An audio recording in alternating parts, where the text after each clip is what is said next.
नमस्कार साथियों, आज इस टॉपिक के बारे में बात करने वाला हूं जिसे यूपीएससी का हब या यूपीएससी का कारखाना कहा जाता है। दिल्ली के ओल्ड राजेंद्र नगर, मुखर्जी नगर, करोल बाग या पटेल नगर वो जगह है जहां पर भारत के अनेक राज्यों से विद्यार्थी आईएएस आईपीएस का सपना पूरा करने के लिए यहाँ पर आते हैं। अपनी जान को जोखिम में डालकर लाखों विद्यार्थी लाखों रुपए की फीस यहाँ पर कोचिंग इंस्टीट्यूट में जमा कराते हैं और अपना एडमिशन लेके कोचिंग की तैयारी और अपने आईएएस आईपीएस का सपना पूरा करने के लिए यहाँ पर लग जाते हैं। मैं उन विद्यार्थियों से एक ही प्रश्न करूंगा कि जो अपने लाखों रुपए की फीस अपने कोचिंग इंस्टीट्यूट में दी है और कल कुछ घटना आपके साथ हो जाती है दिल्ली में, तो इसका कौन जिम्मेदार होगा, उस टॉपिक के बारे में बात करने वाला हूं। क्योंकि दिल्ली में इस प्रकार की घटना होना आम बात है। खुलेआम लड़कियों के साथ छेड़छाड़ होना, दिल्ली की मुखर्जी नगर की लाइब्रेरी में आग लगना, जिससे चौथी मंजिल से आपको कूदना पड़ सकता है जान को बचाने के लिए। बेसमेंट में पानी भर जाना जिससे विद्यार्थियों की मौत हो जाना बिल्कुल आम बात है। आखिर इन प्रकार की जो घटनाएं हो रही हैं उसके पीछे जिम्मेदार कौन है, किसकी लापरवाही की वजह से ये घटनाएं हो रही हैं, उस टॉपिक के बारे में बात करने वाला हूं। तो मैं हूं स्मार्ट स्वरूप, आप देख रहे हैं स्मार्ट स्वरूप टॉक। वीडियो को शुरू करते हैं। यह घटना 27 जुलाई 2024 को शाम 7 बजे की शनिवार को हुई। बारिश के चलते ओल्ड राजेंद्र नगर के राउ आईएएस कोचिंग सेंटर के बेसमेंट में पानी भर गया। इसमें डूबने से 3 स्टूडेंट की मौत हो गई। पुलिस ने बताया कि शाम 7 बजे सूचना मिलने के बाद एनडीआरएफ टीम को बुलाया गया। देर रात 3 स्टूडेंट का शव और 14 छात्रों को सुरक्षित निकाला गया। शनिवार रात बिल्डिंग में पावर कट के कारण बेसमेंट में बनी लाइब्रेरी का बायोमेट्रिक गेट जाम हो गया। स्टूडेंट अंधेरे में लाइब्रेरी के अंदर फंस गए। गेट बंद होने के कारण पानी शुरुआत में बेसमेंट में नहीं घुसा था, लेकिन कुछ मिनट के बाद ही पानी का प्रेशर इतना तेज हुआ कि गेट टूट गया। गेट टूटने के बाद पानी तेजी से बेसमेंट में भर गया। ससमदीद ने बताया कि बहाव इतना तेज था कि चिड़िया चढ़ना मुश्किल हो रहा था। कुछ सेकंड में ही घुटनों तक पानी भर गया। ऐसे में स्टूडेंट बेंच पर खड़े हो गए। महज 2 से 3 मिनट में ही पूरे बेसमेंट में 10 से 12 फीट पानी भर गया। बाद में बच्चों को बचाने के लिए रस्सियां फेंकी गई, लेकिन पानी गंदा था इसलिए रस्सियां दिखाई नहीं दी। पुलिस ने कोचिंग मालिक अभिषेक गुप्ता और कोऑर्डिनेटर देशपाल सिंह को गिरफ्तार कर दिल्ली कोर्ट में पेश किया गया, जहां उन्हें 14 दिन की न्यायिक हिरासत में भेज दिया गया। वहीं दिल्ली के एलजी डीके सक्सेना ने डिविजनल कमिश्नर से मंगलवार तक रिपोर्ट पेश करने के लिए कहा। सड़क पर जलभराव के कारण बेसमेंट में से पानी निकालने में देरी हुई। फायर ऑफिसर ने बताया कि फायर ब्रिगेड की 5 गाड़ियां यहां पर भेजी गई थी, लेकिन सड़क पर पानी भरे होने के कारण शुरुआत में बेसमेंट में पानी नहीं निकल रहा था। कुछ देर बाद जब सड़क से पानी कम हुआ तब जाकर बेसमेंट से पानी निकालना शुरू कर दिया गया। लगातार पंप के जरिए यहाँ पर पानी निकाला गया। इसके बाद छात्रों के शव निकालना शुरू कर दिए गए। बताया जाता है कि 3 छात्रों की मौत और 14 छात्रों को यहाँ सुरक्षित निकाला गया। पुलिस ने बताया कि रेस्क्यू के दौरान पानी में बेंच तैर रही थी और इसलिए बच्चों को बाहर निकालने में दिक्कतें हुई। देर रात को जब रेस्क्यू आखिरी चरण में था तब 7 फीट पानी अंदर भरा हुआ था और 14 छात्रों को रस्सियों के सहारे सुरक्षित निकाला गया। 2021 में एमसीडी की ओर से राउ आईएएस कोचिंग सेंटर को एमसीडी की ओर से सर्टिफिकेट जारी किया गया था। इसमें कहा गया था कि बेसमेंट में सिर्फ स्टोरेज की अनुमति है, वहां कोई व्यावसायिक गतिविधि नहीं चलाई जा सकती है। इसके बाद एमसीडी ने कहा कि कोचिंग सेंटर में लाइब्रेरी अवैध रूप से चलाई जा रही थी। बिल्डिंग प्लान और फायर ब्रिगेड के नो ऑब्जेक्शन सर्टिफिकेट में कोचिंग के अधिकारियों ने बताया था कि बेसमेंट का इस्तेमाल पार्किंग और स्टोर रूम के काम के लिए किया जा रहा था। हादसे के बाद स्टूडेंट ने एमसीडी के खिलाफ प्रदर्शन शुरू किया। सुबह एक प्रदर्शनकारी छात्र ने दावा किया कि 8 से 10 लोगों की जान गई है। अभी तक इसका खुलासा नहीं हुआ है। एमसीडी इसे डिजास्टर बता रही है, लेकिन यह पूरी तरह से लापरवाही का मामला है। आधे घंटे की बारिश में ही घुटने तक पानी भर जाता है। डिजास्टर तो उसे कहा जाता है जो कभी कभी होता है।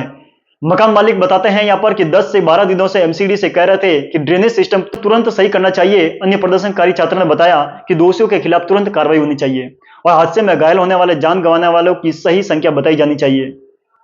इसके साथ ही सोशल मीडिया पर एक स्क्रीनशॉट तेजी से वायरल हो रहा है। इसमें लिखा है कि हादसे से 1 महीने पहले यानी कि 26 जून को ही इस संबंध में एमसीडी से शिकायत की गई थी, जिस पर कोई सुनवाई नहीं हुई।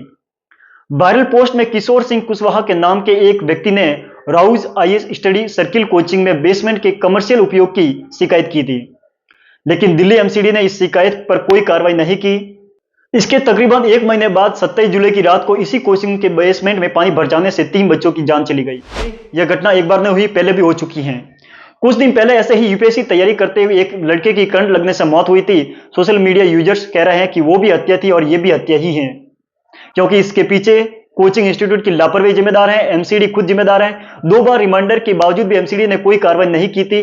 26 जून को दर्ज शिकायत के अलावा दिल्ली एमसीडी को 2 रिमाइंडर भी भेजे गए थे। 15 जुलाई को भेजे गए पहले रिमाइंडर में लिखा था कि सर, यह बहुत महत्वपूर्ण और जरूरी मुद्दा है, इस पर सख्त कार्रवाई करें। वहीं 22 जुलाई को भेजे गए दूसरे रिमाइंडर में कहा गया कि सर कृपया कार्रवाई करें और यह छात्रों की सुरक्षा का मुद्दा है। 3 विद्यार्थियों की डेथ होने वाले से एक छात्रा का नाम है श्रेया यादव, जो यहाँ पर उत्तर प्रदेश के अंबेडकर नगर की रहने वाली थी। उनकी उम्र 25 वर्ष थी। श्रेया 3 भाई बहनों में सबसे बड़ी थी, लेकिन वे देश की सबसे कठिन परीक्षाओं में से यूपीएससी सिविल सर्विसेज को क्लियर करने वाले अपना सपना संजोए दिल्ली में आई थी और अप्रैल 2024 में Rouse IAS study circle coaching institute में एडमिशन लिया था। श्रेया के पिता राजेंद्र यादव ने दावा किया है कि उसने पहले भी परिवार को बारिश के बाद बेसमेंट में पानी भर जाने की जानकारी दी थी। हालांकि संस्थान ने इस समस्या का हल करने के लिए कुछ नहीं किया। साथ ही पिता ने यह आरोप भी लगाया है कि संस्थान ने उन्हें इस घटना के बारे में सूचित नहीं किया, उन्हें मीडिया के जरिए इस बारे में पता चला। वही श्रेया के चाचा धर्मेंद्र यादव ने आरोप लगाए हैं कि उन्हें अस्पताल में उसका शव देखने की अनुमति नहीं दी गई। इस प्रकार की लापरवाही किस तरह हद तक जा रही है, आप वीडियो को अंत तक जरूर देखना। बात करते हैं आगे। सेकंड छात्रा थी तान्या सोनी, जो तान्या सोनी तेलंगाना के सिकंदराबाद की रहने वाली है। वे भी 25 वर्ष की थी और तान्या मूल रूप से बिहार के औरंगाबाद की रहने वाली थी। वह दिल्ली यूनिवर्सिटी की छात्र थी। पीटीआई की रिपोर्ट के अनुसार वह डीयू के महाराजा अग्रसेन कॉलेज की महिला हॉस्टल में रह रही थी और 1.5 महीने पहले उसने कोचिंग इंस्टीट्यूट में दाखिला लिया था, राउ आईएएस कोचिंग सेंटर में। तीसरा छात्र था नेविन डाल्विन। नेविन डाल्विन केरल के एर्नाकुलम के रहने वाले हैं और वे 28 वर्ष के हैं। नेविन तकरीबन 8 महीनों से दिल्ली में रह रहे थे और जवाहरलाल नेहरू यूनिवर्सिटी से पीएचडी कर रहे थे। पटेल नगर में रहने वाले नेविन शनिवार सुबह करीब 10 बजे बेसमेंट में मौजूद लाइब्रेरी में गए थे। नेविन का परिवार पिछले 10 से 12 वर्षों में एर्नाकुलम में रह रहा था और वे मूल रूप से तिरुवनंतपुरम जिले के रहने वाले थे। क्या हुआ उन छात्रों के साथ वो खुद जानते होंगे, लेकिन जो घटनाएं हुई हैं वो बहुत दिल दहलाने वाली घटना है। घटना के बाद से अब तक पुलिस सरकार ने 3 एक्शन लिए हैं। पहला एक्शन ये था कि केस दर्ज किया गया है मकान मालिक और कोऑर्डिनेटर गिरफ्तार के विरुद्ध। पुलिस ने बताया कि घटना को लेकर क्रिमिनल केस दर्ज कर दिया गया है।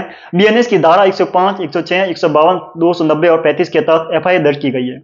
इसके अलावा कोचिंग मालिक अभिषेक गुप्ता और कोऑर्डिनेटर देशपाल सिंह गिरफ्तार कर दिया गया। 14 दिन की न्यायिक हिरासत में भेजा गया। फॉरेंसिक टीम ने मौके पर पहुंचकर कुछ सबूत इकट्ठा किए। मामले की गहन जांच की जाएगी। दूसरा एक्शन ये लिया गया है कि दिल्ली सरकार ने मजिस्ट्रियल जांच के आदेश दे दिए हैं।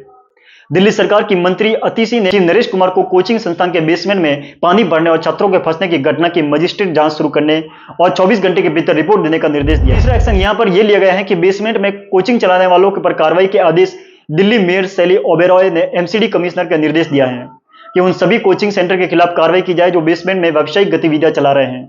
यह नियमों का उल्लंघन है। उन्होंने कहा कि इसके लिए एमसीडी के जिम्मेदार अधिकारियों की तत्काल जांच होनी चाहिए।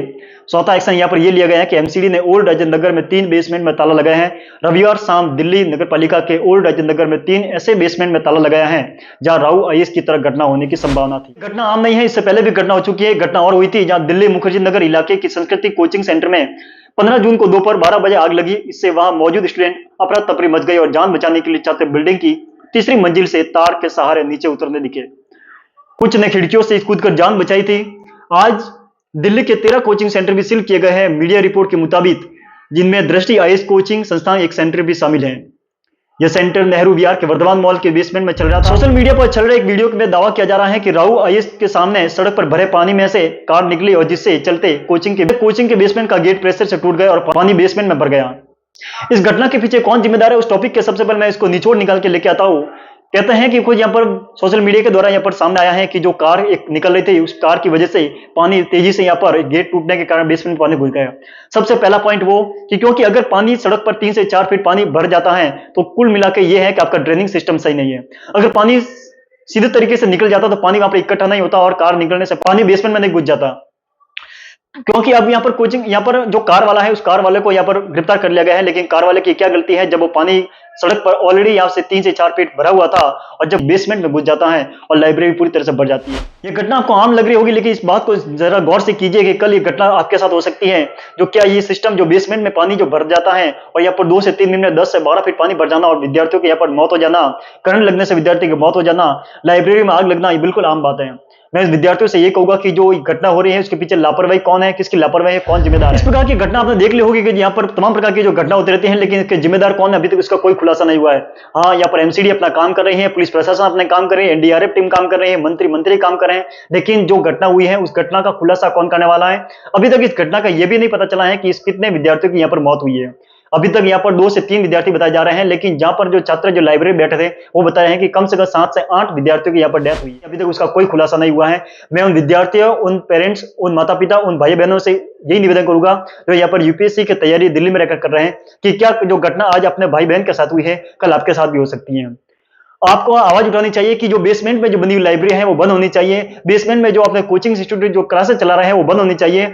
लाइब्रेरी जो बनी हुई है उसका एग्जिट गेट होना चाहिए, उसका एंट्री गेट दोनों अलग अलग होना चाहिए। कल कुछ घटना आकस्मिक जो घटना होती है तो उसको निकलने के लिए सेफ आपको सिक्योरिटी बहुत जरूरी है। ये आवाज तब तक नहीं उठाओगे तब तक ये घटना ऐसे चलती रहेगी। कोचिंग सेंटर वाले सिर्फ अपना व्यापार चला रहे हैं, वो फीस लेते हैं और सिर्फ आपको कारखाना चला रहे हैं।